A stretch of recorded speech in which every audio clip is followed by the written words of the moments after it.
just to penalties, and for Mikel Arteta, he will be relying on his club captain to get them off to a scoring start in the shootout. Martin Odegaard, who was one of those, along with Bukayo Saka, who stood aside so Gyökeres could take a penalty at Everton at the weekend, up against Walter Benitez. Benitez, who saved 2 penalties in a shootout against Millwall in this competition on his debut. What can he do here against the Arsenal skipper? Odegaard, 1-0.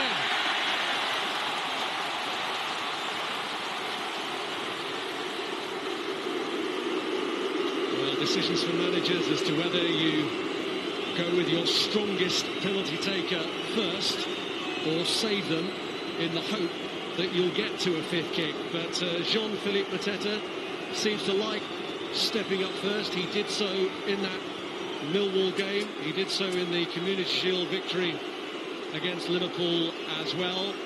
He doesn't have necessarily a perfect record. He's missed one in Europe this season against AZ. The lights are shining in the fans behind the goal. Mateta, though, rolls it in. He shuts out all the noise and equalises. Yeah, for somebody who's not playing particularly well at the moment, that was very cool. I think he just wanted to get his out of the way, maybe. But he's done the business for his team.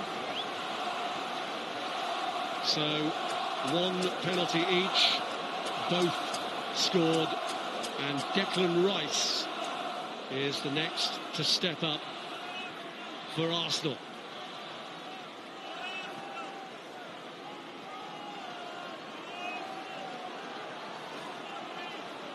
Rice, normally so reliable in set-piece dead ball situations.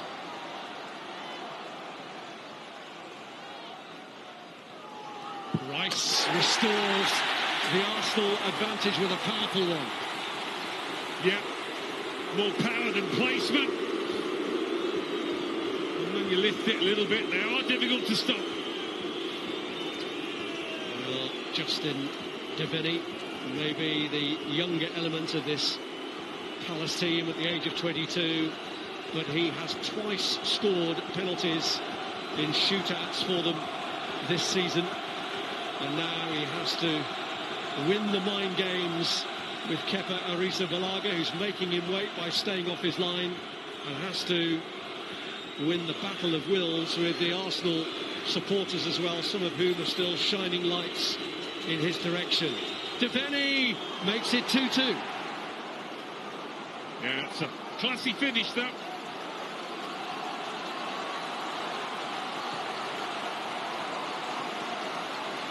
Next to step forward for Arsenal is a regular penalty taker for them, Bukayo Saka, who put behind him the horrors of that crucial miss in a final for England to become an extremely reliable figure from 12 yards. What does Bukayo Saka have here against Walter Benitez?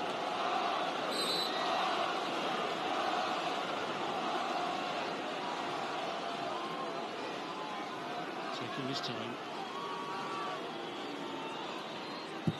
Saka shows again. He's a man to be trusted. You couldn't get it more in the corner than Saka did there, I don't think. And every successful penalty increases the pressure on the next taker. And the next taker for Crystal Palace is Will Hughes, who blinks into the bank of fans behind Kepa Arrizabalaga's goal and hopes that he can keep his nerve. Hughes, 3-3. 6 perfect penalties.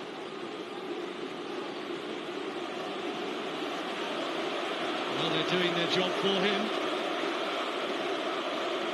And the latest home hope is Leandro Trossard,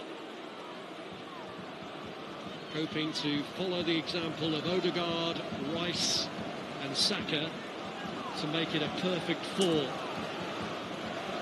Walter Benitez, who's had such a good evening during the course of the 90-plus minutes, is just hoping for that one break to be the Palace hero again.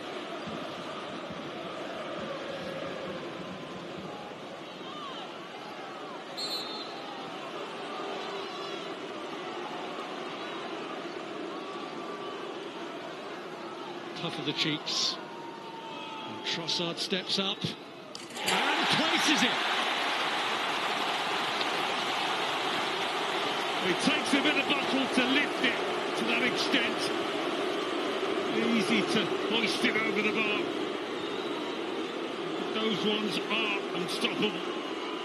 Well, this is an interesting one because Sosa only came on right at the end. He did take a penalty in the shootout against Liverpool in the Community Shield, which he missed. He and Abera Eza, now on Arsenal, were the 2 players who missed for them in that shootout.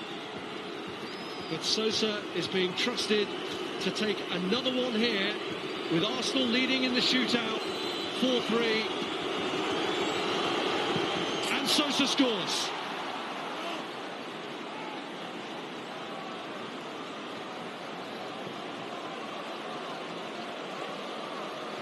So we are now effectively in the territory where you can't miss without giving your opponent a big advantage.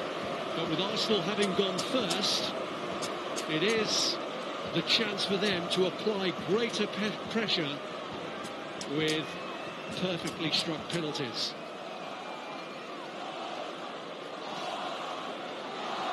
Marino here to try and make it 5 out of 5 for Arsenal. And he does.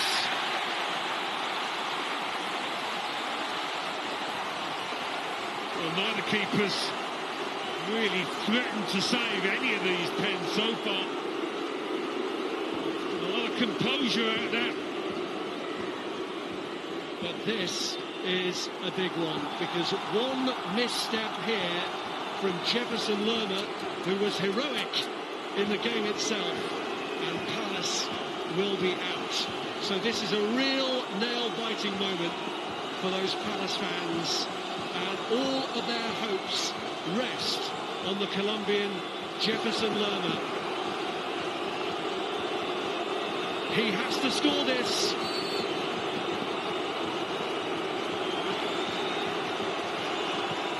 He does.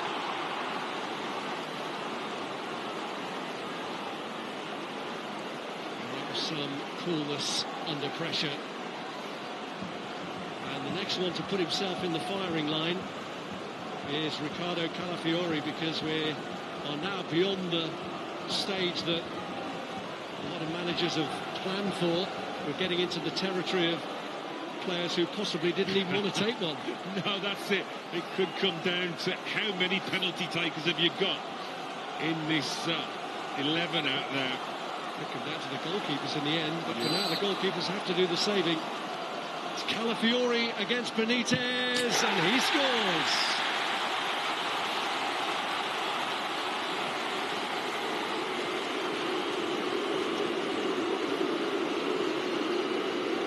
And the next to emerge out of the Palace group is 21-year-old Adam Wharton. Nothing seems to bother this lad too much in terms of pressure. He plays the game at his own pace. With this being outside the confines of the ordinary game, can he keep his cool here?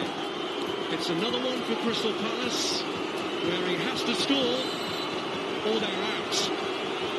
It's all down to Wharton, and he's up to the task.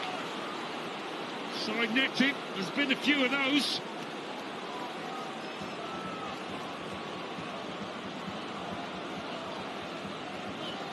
Kick number 7 for Arsenal. And Urian Timber is carrying the hopes of his teammates, of his supporters, some of whom can barely bring themselves to look.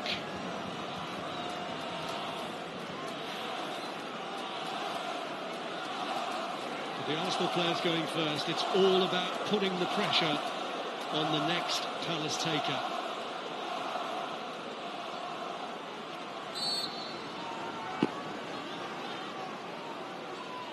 Timber, well struck. I did wonder whether he was entirely looking forward to that, but he's tucked it away emphatically.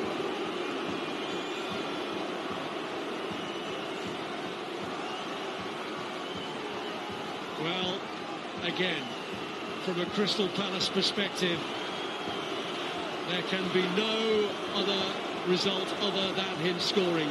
Christantas Uche, a second-half substitute, has to do it, or the road in the Carabao Cup for Crystal Palace ends here. He scores, and on we go.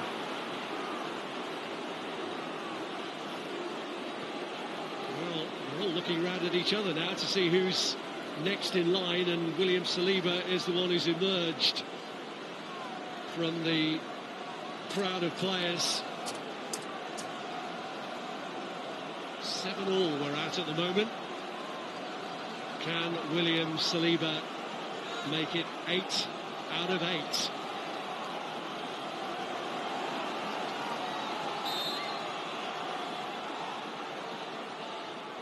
Saliba! A little hesitation in the run-up, but it doesn't affect the end product.